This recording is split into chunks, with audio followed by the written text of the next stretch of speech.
Hello and welcome to the Big Time Strength Podcast. I am your host, Miles Clifton, and today we are kicking off Season 4 with Coach Alex Pacitti from Northeastern University in Boston, Massachusetts.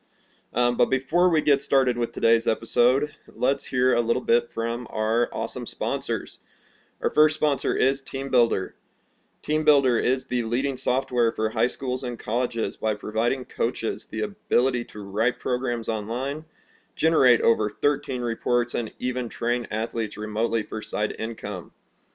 Right now, if you sign up with code BigTime, you will receive a free APRE programming template which works automatically within TeamBuildr. No more spreadsheets and workout cards to track training maxes that could change day to day. Automate your programming without outsourcing your programming with TeamBuildr. Our second sponsor is PowerLift. PowerLift is the leading manufacturer and distributor of heavy-duty strength training equipment for college and high school athletic performance centers around the world. PowerLift brings over 20 years of experience to the strength and conditioning world. All products are manufactured in the state-of-the-art manufacturing facility in Jefferson, Iowa. We are proud to support all coaches making the big time where they are at PowerLift, and I can personally vouch for both of these companies. I worked with TeamBuildr during my time at William Jewell. It's great software, really takes a lot of the extra work out of your programming, and especially data tracking. Hewitt and the guys there at TeamBuildr are awesome. If you want to know more about them, we'll have info in the show notes for you guys to check that out. And PowerLift, we've got PowerLift equipment in our weight room at Luther College, and it's just top of the line stuff. It doesn't get much better. So if you want to check them out as well, again, we will have stuff in the show notes. So without any further ado, let's go ahead and jump into today's episode. Coach, if you want to go ahead and just give us a quick background on you, we'll kind of get the ball rolling with that.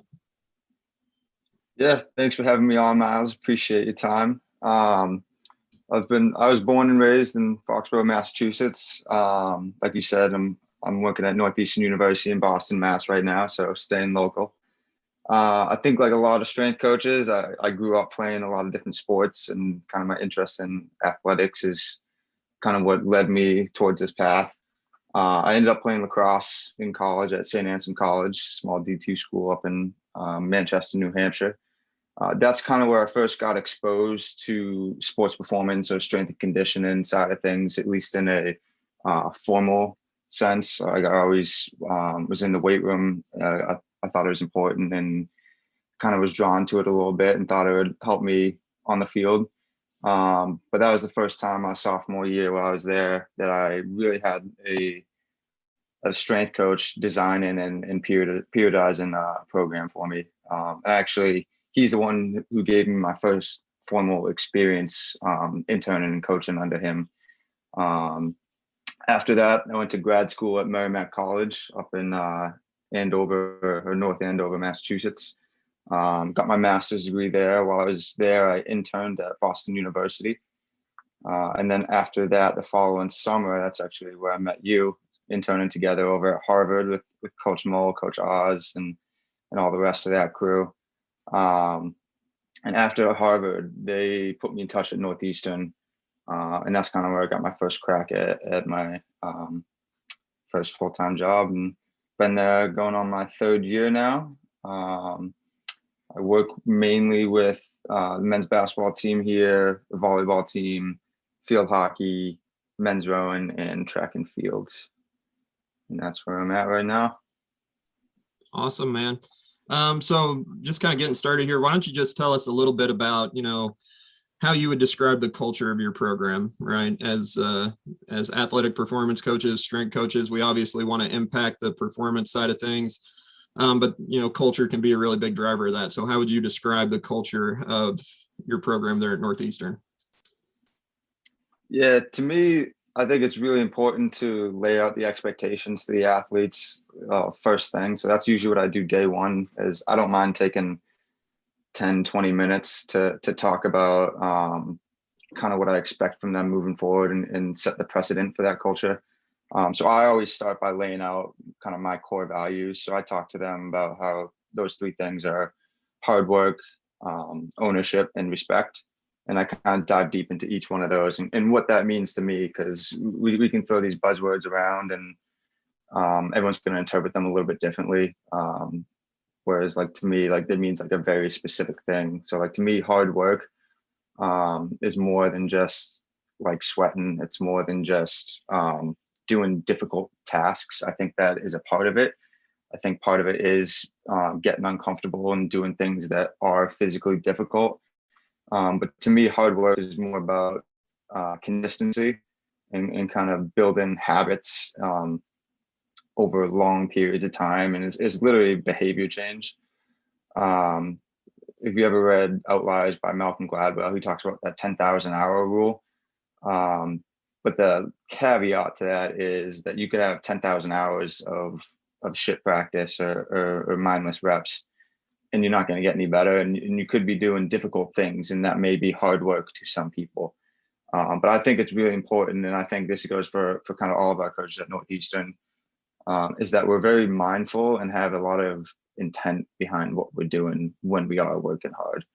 I think part of it comes with giving the athletes the why. Some of them care, some of them don't, but at least if they know there's a specific reason I'm asking them to do every little thing that they're doing, they can really focus on those details, and they'll be more inclined to kind of have that focus on those small things. As far as ownership goes, I think that's kind of like hand in hand with accountability. To me, that's just owning everything, anything and everything in your life, your actions, your words, kind of just the general vibe that you give people, like all of that, you are responsible for, you only. No one else is responsible for the things that you do or that happen in your life. It's not having like a victim mindset. You are in control of your life, and kind of you need to hold yourself accountable. And once you can hold yourself accountable, then it's holding other people accountable. And then the last one's the most straightforward. It's just, you respect me, I respect you. We may not always agree. We may not always see things the same way, but as long as we have that general respect for each other and things are kept civil, then I think we can go a lot of places together. I'd say that's probably similar across the board. Like I said, with like the other coaches at Northeastern, like Dan Sanzo, Drew Paz, but I always lay out the expectations first thing and foremost. Yeah. And I love how concise you were with that. You know what I mean? I feel like I see a lot of coaches that love to put their core values, into a fancy Word doc or whatever, and have it tucked away in their permanent file somewhere. And it's got like 10 different core values, and they may all be great things, but they're not. Like if I asked them to sit out and lay out all of those core values, they probably couldn't sit and list all 10 of them. Right. But you've kind of got it narrowed down to like, hey, these are the 3 big rocks that we're going to hang our hat on. And when you do that, I feel like you can, like you said, educate your athletes better on that. Right. Like it's not just, 15 different things that they're going to forget day one. It's like, no, there's 3 things here, and we're going to get really good at them. And if you're, like I said, lay that out at the start and then consistent with that, I think it bodes a lot better for the athletes. Like they're going to actually understand what you're talking about and what you mean whenever you're doing the things that you do with them in the weight room. Exactly. You hit it on the head. I think it's being consistent. And one thing that I always think about when I talk about the core values too is I can have this great spiel and kind of have them ready to go. I think it was Q when I'm flat said something along the lines of core values are just verbal preferences until they're put to the test, or like those values are actually tested. And I don't think that could be any more true, because you ask any department or any team around the country, and they're gonna throw out some similar buzzwords to that, right? They'll say they're hard working, they'll say they hold each other accountable, there's trust or whatever they say it is. But I think it's like the actions obviously that speak louder than words, and you don't need to see like words on a wall for a culture. Like that's not culture. It's not a coach saying what it is. Like I can facilitate I can put them in situations that might help grow culture and kind of try to impart my like be a coach and kind of teach them. But at the end of the day, like I'm not the one who makes the culture. It's the student athletes. They decide, and they either meet that or don't meet that every day. And that consistency, whether it's meeting it or not meeting it, is what's going to determine like the actual culture, not just what we say the culture is.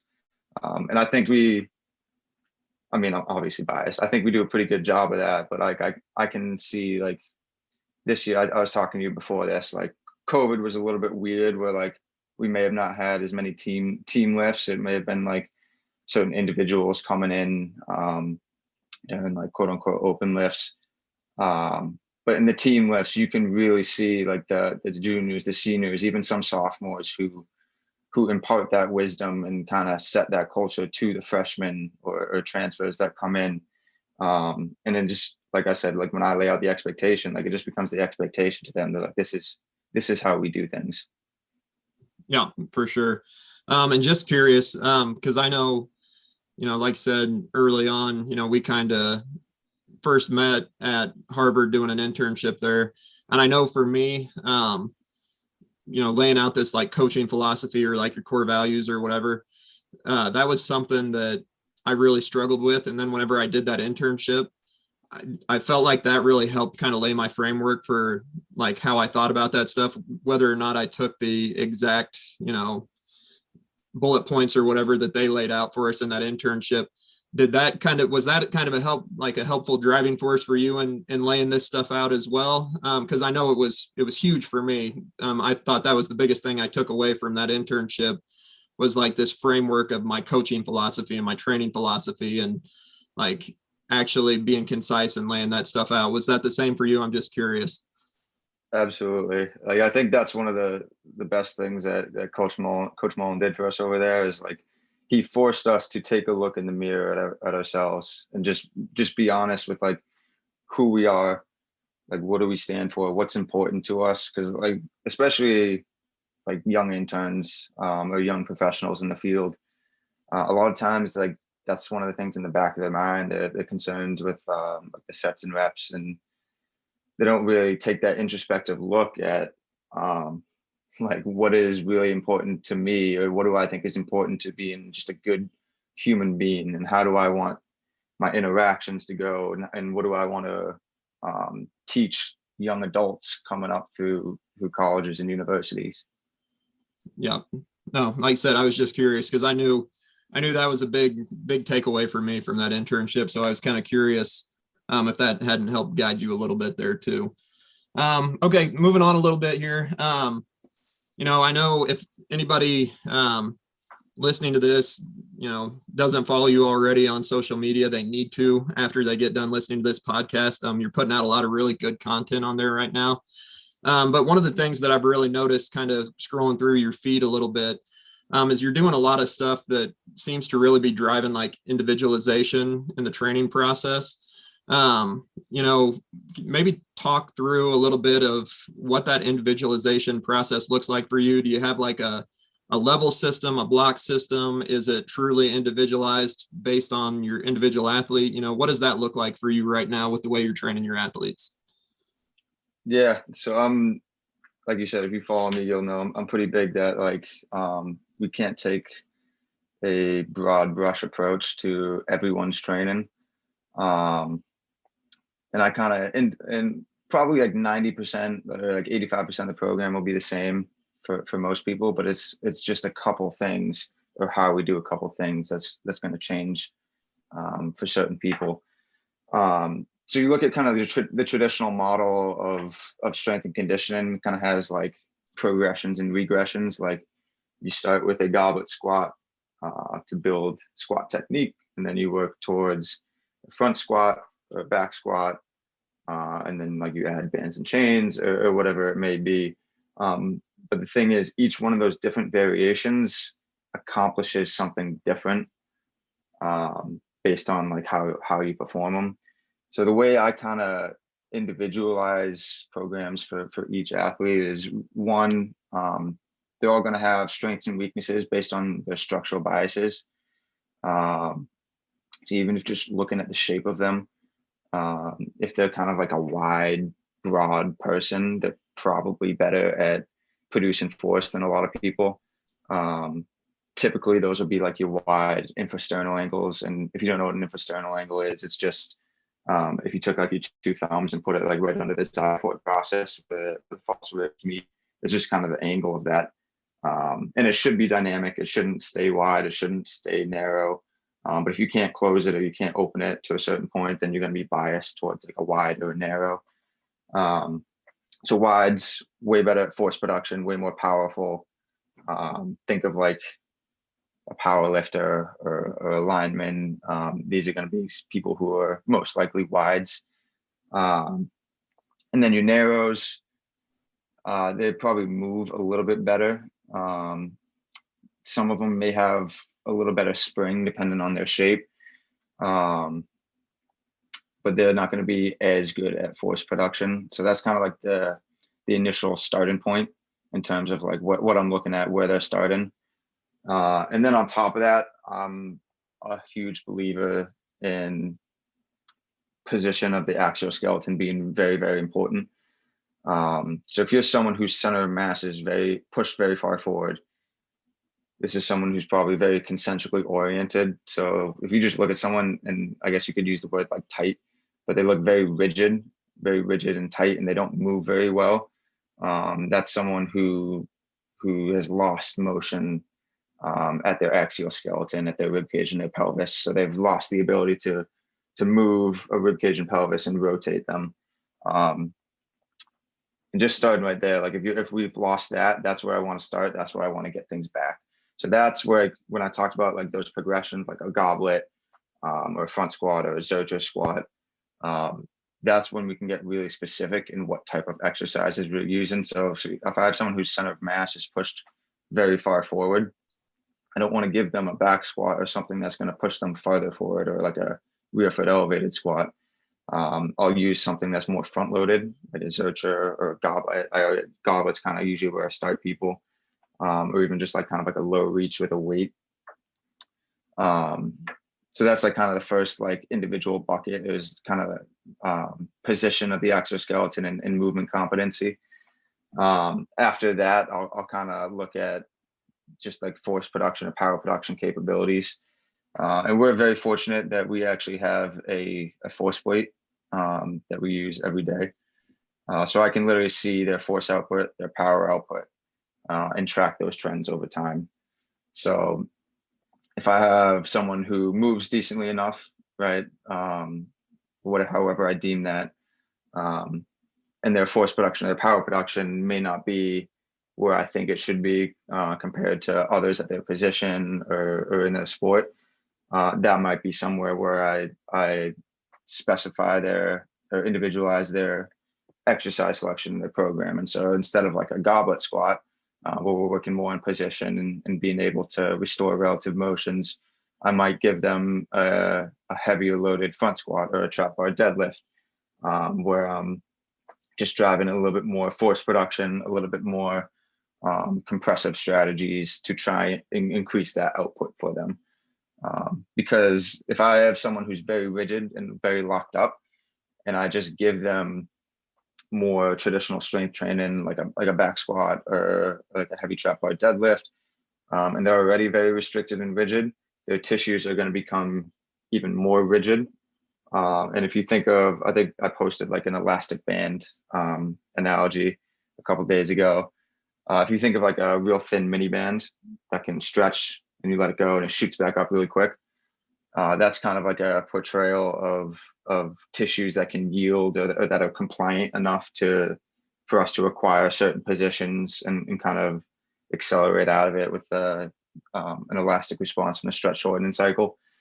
If someone's too rigid, think of like increasing the thickness of a band, so like a very, very heavy resistance band, and them trying to squat is like a resistance band that can't move. So you're not going to get that elastic response. You're not going to take full advantage of the stretch shortening cycle. And ultimately, you'll see in those people, they'll probably jump lower. They're probably less powerful. and they're probably a little bit, sometimes they can still have a fast acceleration because again, they're stiff. They don't need to load into it as much, and they just need to go straight ahead, but they're probably not as good at changing direction or getting into and out of a cut. Sure. So as far as like implementation of that, right, are you essentially, like you said, you kind of have your wide guys, your narrow guys. Are you just like right off the bat just kind of splitting like, hey, you're in two groups, right? And I'll kind of individualize, like this group's doing this group's doing this, or are you truly going to an individual level, like each person that you're training is getting a different exercise, or are you kind of grouping those guys into buckets and working from that point forward? I think buckets is probably the best way to go in the team setting, because each person's going to have their own little idiosyncrasies that make them unique, and they might need a very specific thing. But when you have, like, I know you work with football, upwards of 100 guys, right? That ain't happening. No, for sure. Like a field hockey team that's 25, 30 girls, that's still probably not happening to like a very, very specific individual level. But if we can bucket them, I think that's doable. And even with like kind of my smaller teams, like basketball is about 12 guys, volleyball is about 15, 16 girls. I can get pretty individual with some of them. The longer I've known them, the easier that is to do. Because that's part of the training process, is I need to get to know them as a coach. And the more I work with them, the more I see them move, the better idea I get of what they actually need. But I actually did bucket our volleyball team this past fall, that I actually thought I saw some pretty good success with, whereas it was more of like 3 main buckets. It was like either narrow or wide. So I also look at kind of the relationship between the pelvis and the thoracic outlet. And if you're more of like a V shape there, you're probably better at jumping, sprinting, doing more athletic things. So those girls who moved pretty well and weren't too rigid, I gave them kind of as their main movement, traditional like front squats or trap bar deadlifts. Another bucket I had was those people who were very rigid and had lost a lot of relative motion. So these are girls who did not do a body weight squat very well.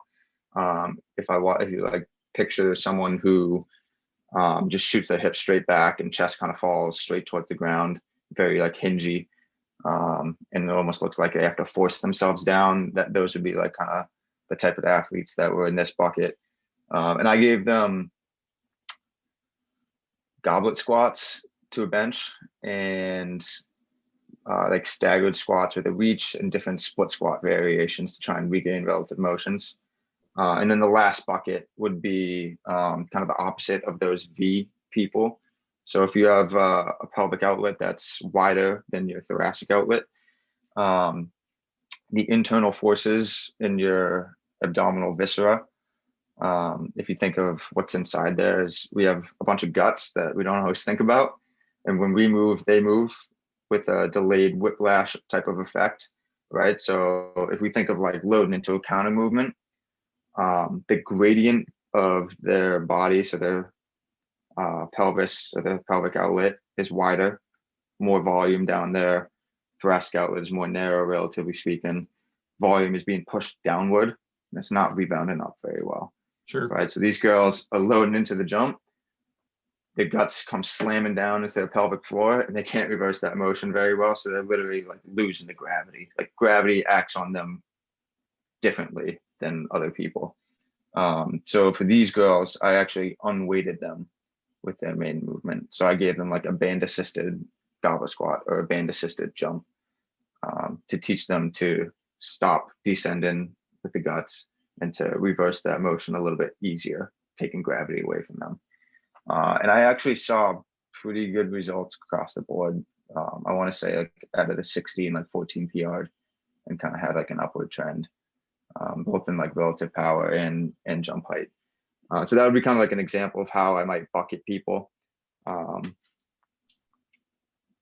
Does that kind of like answer your question? Yeah, it does. And so as far as like that assessment process, like whenever you go to split those guys into those buckets, is that just like you're right. Like, do you just give them a very general program first thing and you're just kind of watching them as they go through it? Is there like a set assessment that you're doing with them at the start of every training cycle?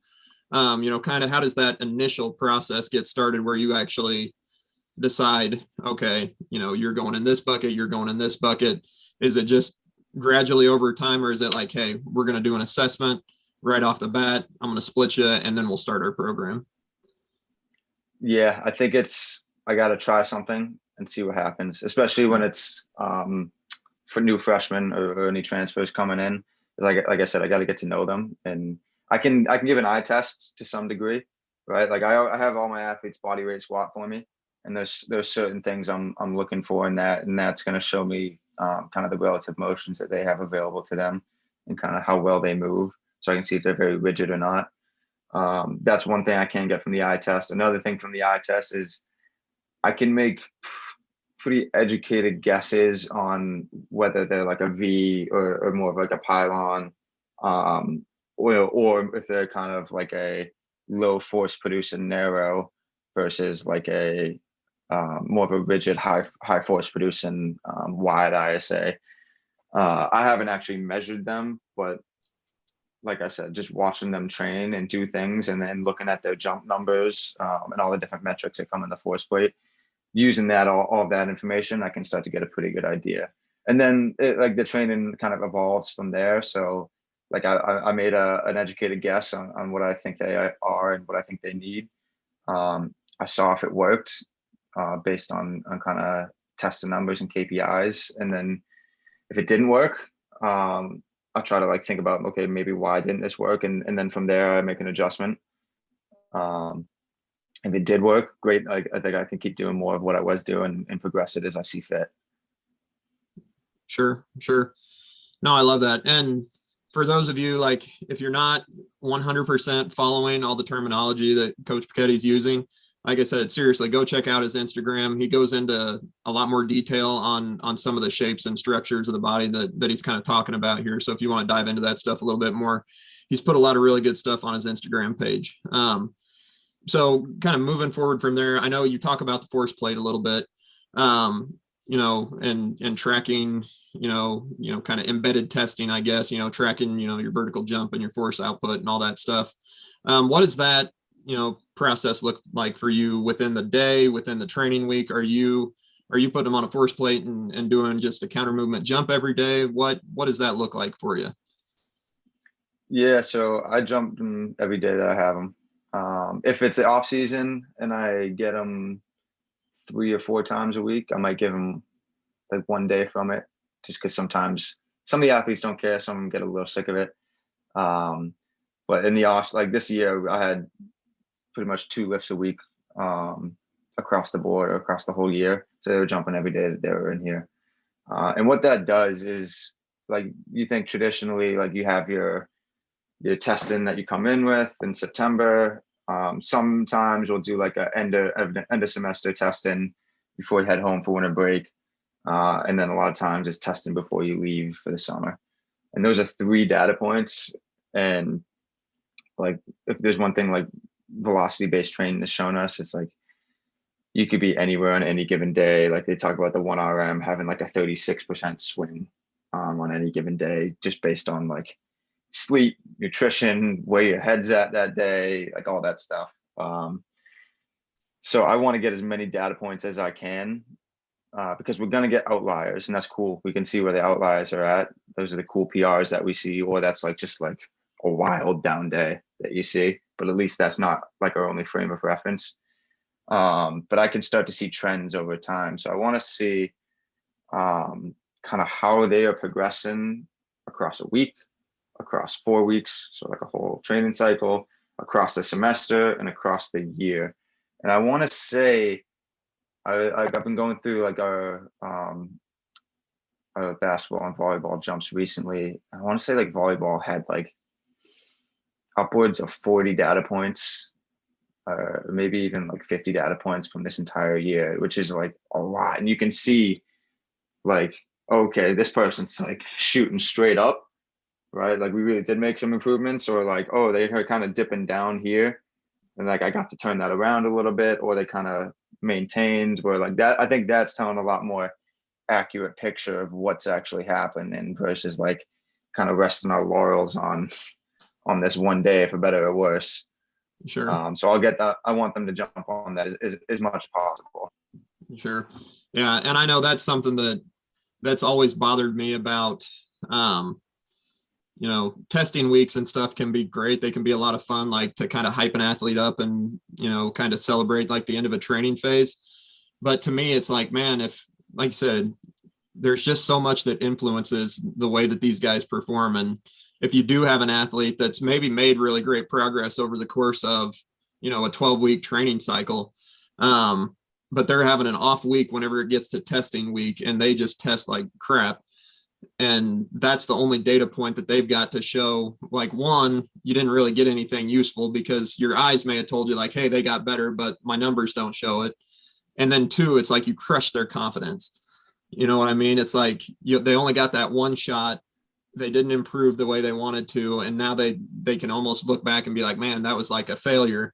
And you can try to sell them on like, no, you made progress, but the number's the only thing they've really got to go off of. And so like in the back of their mind, that's always kind of sitting there. So I love the embedded testing idea. Like I said, you guys fortunate enough to have a force plate. For coaches out there that maybe don't have that technology, what would be some ways that you would maybe look at trying to stick some of that embedded testing in there? Are you using jump mats? Are you using some other KPIs? What are your thoughts there? Yeah, I think you can literally pick a KPI that is important to you, that you think we can't have that direct correlation to sport, obviously, but you think is the most correlated to success in your sport for this team or this athlete. And just try and test that as much as possible and find a way to make the testing quick, easy, and seamless. So a jump mat, we had a jump mat before we got a force plate. You can do the same stuff. You're not going to get the depth of metrics, but you can still get jump height. You can still do a 4 jump and get RSI. So those are 2 big ones right there. That's still somewhat affordable for some smaller schools. We also use Dasher lasers. I think those were like about 1,500 for the set, and there's some cheaper options too. But that's also a really nice one because I like it because it's, again, quick, easy, and seamless, where we can create the athlete profiles and I can get 10-yard dashes down the runway of our track in our weight room at the beginning of a lift. And it'll say like Miles Clifton up, like I hit set, it'll do the 10-yard sprint, I'll get the time, and I'll hit like another button and it'll send us straight to a cloud.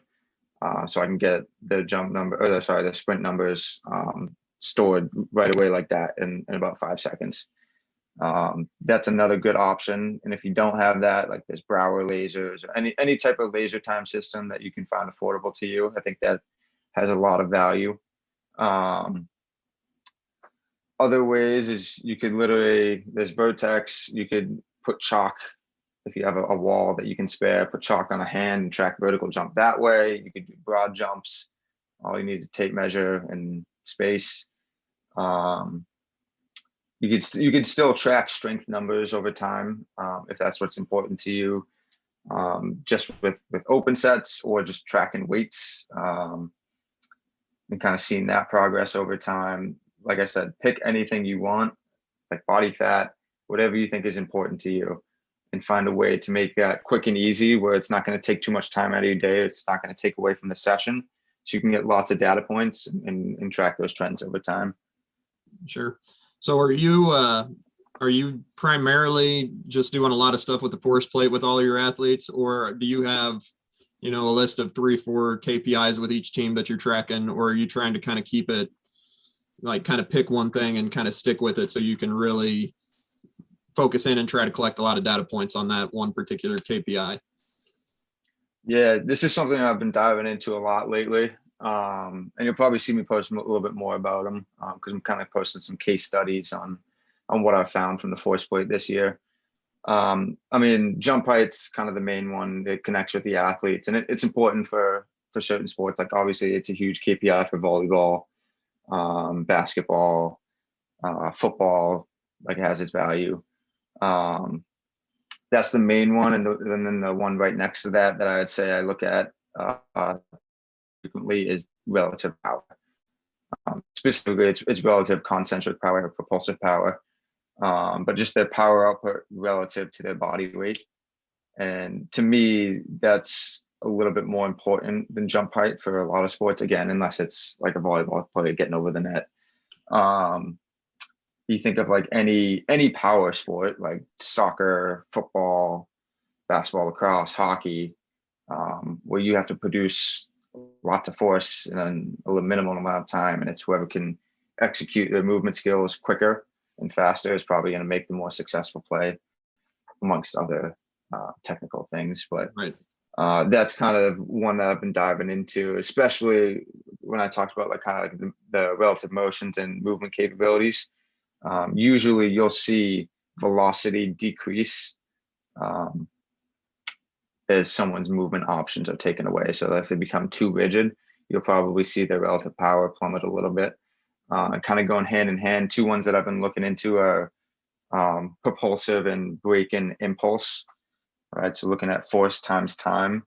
And one interesting thing I've noticed, and it's not always true, but for those people who are very rigid and very restricted in their movement, as their relative power has increased and they've gained some velocity back as their movement has improved, their relative impulse has actually decreased. And to me, the way I'm interpreting this is they're producing more force or the same force in less time. So they're literally, which is important, right? They can execute a movement skill faster, which is huge in any of those sports that I just talked about. And to kind of back this up, those are kind of like the main ones. If I want to dive a little deeper, I've also looked at like their average force output on a jump, because I'm like, well, is the impulse because they're doing it quicker, or are they producing less force? And those examples that I just gave, these athletes are actually trending up in their force production simply by being able to access position better in their jump, right? So I kind of look at that as I can access a position that I can actually leverage more force production or force into the ground, literally without even having to kind of work on like traditionally max strength. That's kind of how I've dove a little bit deeper into it. The last one that I'll kind of look at is RSI. Again, that's something that's in the research been shown to be really sensitive to fatigue. So I'll peek at that from time to time to see if we're kind of burnt out or if there's something from the training, based on like what I see like within the training session.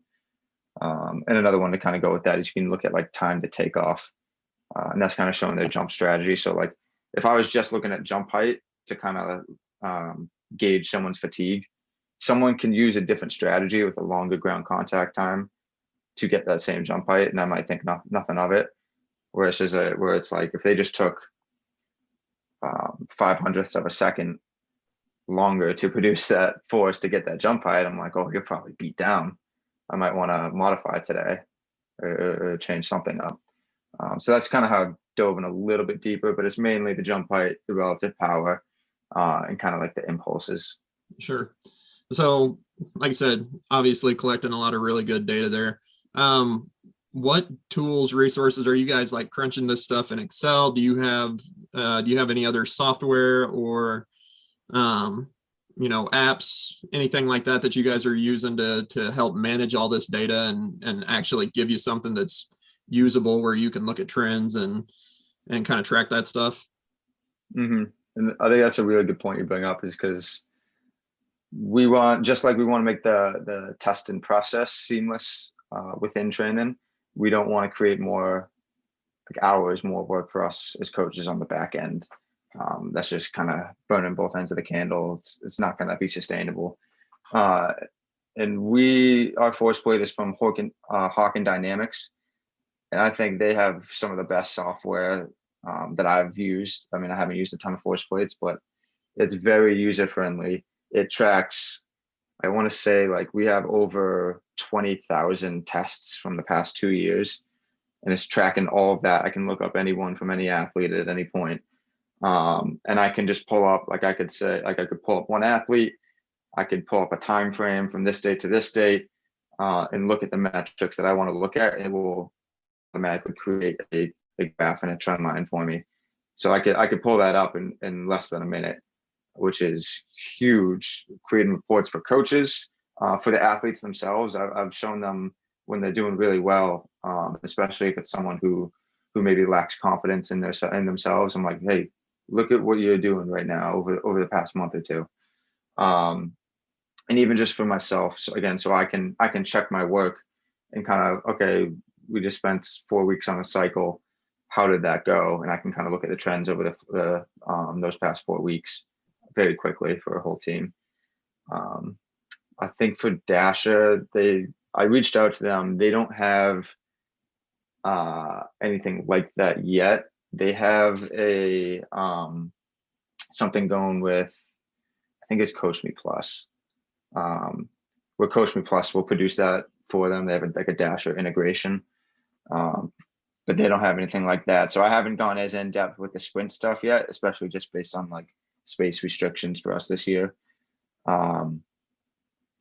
But last year, I remember I made some sprint graphs for a couple of my teams over time, but that one did take a little bit more work, and I had to do a little bit more stuff on the back end. But I think if the software is huge, and it's absolutely worth the investment if that's something that you're trying to look into. Yeah. And you said, so you guys have had that force plate for a couple of years now. Is that just a yearly subscription then to the software to crunch all that information, or what does that look like? Is that a one-time buy? You've got it to use with the system? So the force plates themselves, the hardware is a one-time buy. The software is a yearly license, or a yearly subscription. Sure. All right. Yeah, that's awesome. So kind of moving on from there, I guess kind of the flagship question of this podcast, right? The Big Time Strength podcast is, how are you making the big time where you're at? And obviously, you guys have got some resources there at Northeastern that, a Division II or Division III school might not have, right? Not a lot of them running around with force plates. But you guys are still, a far cry from, a Power 5 football school with unlimited resources and, coach to athlete ratio that we just don't experience when we got to work with 4 or 5 different teams, right? So what are some ways that you're trying to make the big time where you're at for your athletes and really give them a big time training experience? Yeah, like you said, like we're very fortunate in a lot of senses. We get a lot of cool toys and some real nice like equipment to use and stuff. But not that of a Power 5, right? So if it's between Northeastern and Syracuse, right? Syracuse may have a little more allure to a lot of people. But I think what we lack in maybe the big name or the big time conference, or the competition that certain people want to play at, is we just need to give these athletes the best experience possible. I think if you can make lasting impacts on those that you work with, whether it's giving them the confidence or tools to be successful, helping them like achieve a goal that you help them set out and kind of map out that process, just kind of how you made someone feel on a daily basis, because we don't remember like specific like training sessions. We kind of remember like, again, how someone made us feel when we think back about them. I think that's kind of how we make the big time, is making those lasting relationships and impressions that stick with people for the rest of their lives.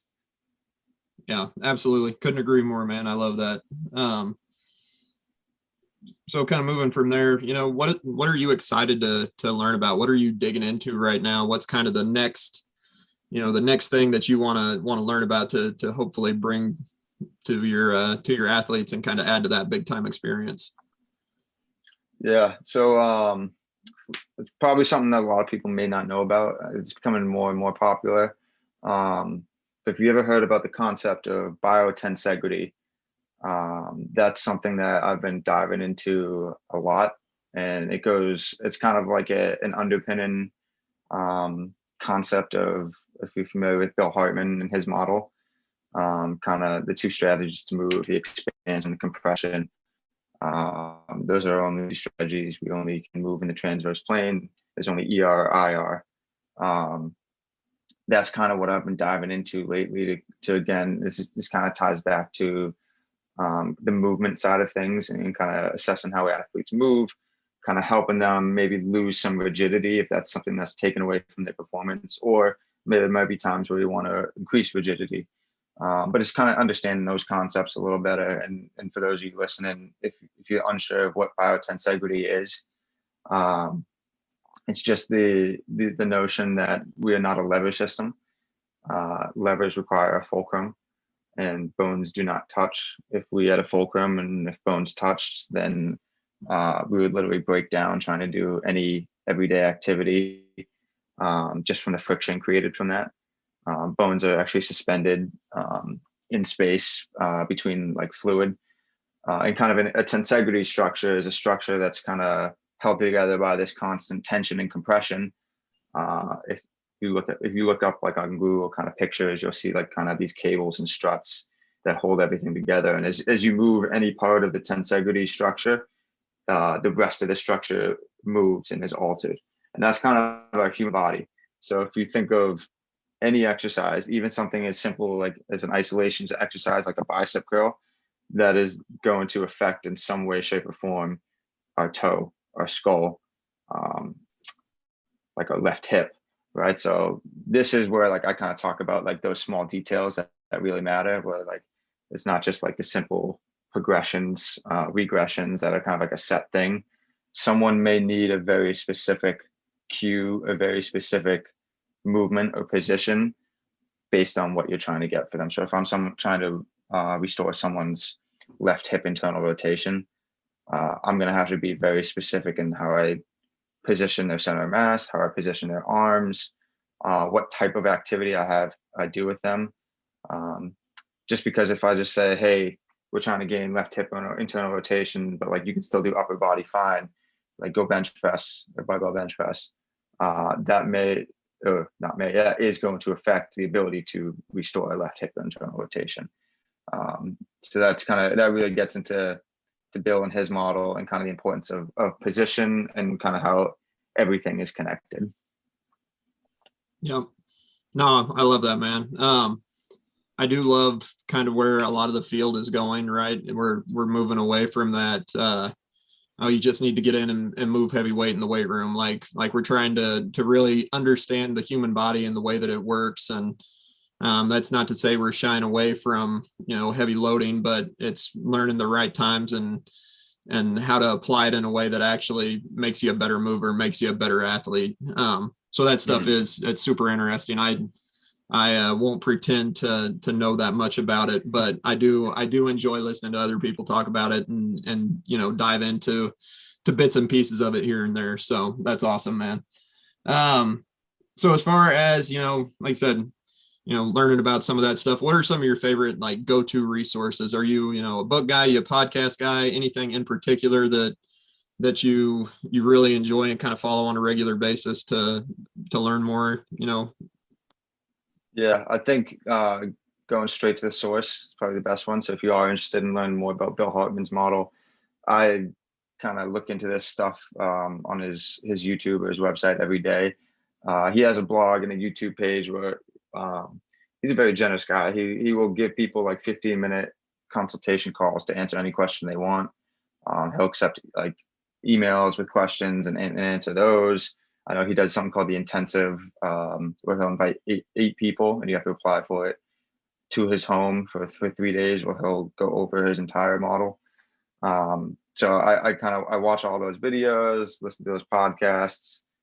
As far as other podcasts go, I will listen to some other ones. Like Just Fly Sports Performance has some good stuff. Mike Robertson's Physical Prep podcast. Jack Anderson has a good one, the Upper Left Performance podcast. And I do like the podcast. Those do kill some time on my commute in and out of Boston, which traffic can be tough there sometimes. I do think it's important that we always be reading something. I think that's where we can get some of the most valuable information, right? And there's a time where sometimes we need to further digest the information that we actually have, and it's less about like gathering and hoarding information, right? But I think it is important to kind of explore different avenues, different professions of books that even that might be outside of strength and conditioning, whether it's business, philosophy. One of my favorite books that I've actually read recently was Thinking in Bets by Annie Duke. And it just kind of talks about like how life is poker, it's not chess. There's no set order or specific way to do things to get through life perfectly. We never have all the answers, and there's always some bit of luck involved. Little quick synopsis on it, but that's probably been one of my favorite books recently. Oh, no, a lot of good stuff there, man. I may have to check a few of those out. So, all right, man. Well, I appreciate your time. I won't take up too much more of it here. Kind of to finish things off, we've got just a quick finisher. It's just going to be 5 kind of quick questions. You don't have to go too in depth with them. Just kind of fire off the first thing that comes to your mind, and we'll roll from there. Sound good? Sounds good. All right, here we go. First one, favorite office snack? This one might be a little outside the box, but I always in the morning put some crunchy peanut butter on a wrap, throw a little fruit in it, whether it's raspberry or blueberries rolled up. So it's a little peanut butter fruit wrap. Oh, okay. I like that. I may have to try that. Anything with peanut butter is always a good choice. Of course. How about favorite caffeine source? Coffee. Very simple. My man. There we go. How about the person that's influenced you the most? Personally, I'd say my parents, probably. I kind of embody who they are the most out of probably like anyone in my life. Obviously growing up with them, and they raise you and they kind of instill certain values, like those core values that I talked about at the beginning. I think those were kind of hammered into me from my parents. Okay, awesome. Love it. Okay, you got 15 minutes to train. Okay, you personally, only 15 minutes. What are you doing? Only 15 minutes, sprinting and jumping. Get some 10 yards in, maybe a couple flies in there, and something to keep the bounce, whether turtle jumps, box jumps, something like that. Love it. Staying athletic. I like it. I try to. Yeah. And then how about another small school coach that you think's doing a great job and deserves a shout out? Small school. Well, if you consider, and we classify, just for reference, we classify small school as anybody that's below the Power 5 level. That works for me. Yeah, that works for me. Well, I got to give a shout out to my guy, my mentor, Dan Sanzo. He's the director of strength and conditioning for us at Northeastern, and he's actually, like anything I talked about today, he's had a huge influence on me and kind of helping guide my understanding of all this and kind of becoming the coach that I am. No, but he's doing some unbelievable things here. Yeah, no, love that, man. All right, so if people want to kind of reach out to you and learn a little bit more about some of the stuff you're talking about here today, what's the best way to reach out to you? They can always feel free to shoot me a DM on Instagram. It's just at coach_Pacitti, Pacitti. Or they can shoot me an email, which is just Pacitti, 9 @gmail.com. All right, perfect. And we'll throw that stuff in the show notes too for you guys if you want to check that out and reach out to Coach a little bit more. But that is all I got for you, man. I appreciate you coming on, spending some time with us, and we'll catch you on the flip side.